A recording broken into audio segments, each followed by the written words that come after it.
I want to take a couple of minutes to talk a little about the issue of consistency, which I think we really need to both grasp and start applying in our lives, because now more than ever we are interacting with so many people, both online and in our day-to-day lives. But what do I mean by consistency? Okay, you may have heard me say that we need objectivity in life. Why? Well, because we are subjective creatures. I've said this ad nauseum and I've probably bored you with it already, but I have to repeat it. What we see is not what is. We do not live in an objective universe. We live within an internal reconstruction that we create, each of us, as individuals, our own virtual reality that is recreated from certain external stimuli and the data that surrounds us. But because we are doing this subjectively, our own brains are doing this, everyone's reconstruction of what's out there is slightly different. Of course, we are all in the same species, so those reconstructions are likely to be similar, but they're not identical. And I think there's borderline cases where the fact that they're not identical is very apparent.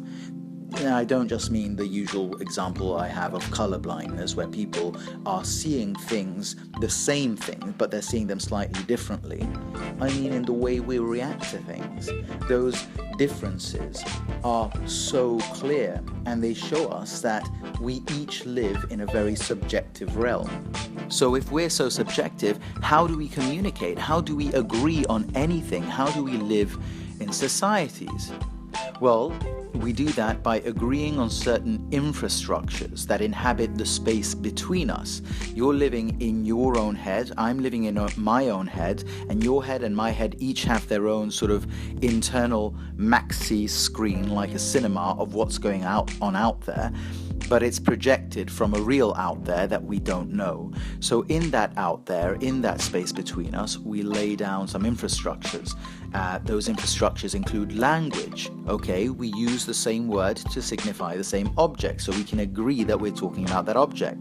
Those infrastructures include laws. Okay, so we all know that if we do this thing, then there will be that consequence, and other rules. And of course we can deviate in how we use the languages, how we apply the rules, but these deviations need to be justified so that everyone else can understand what the hell you're doing or saying.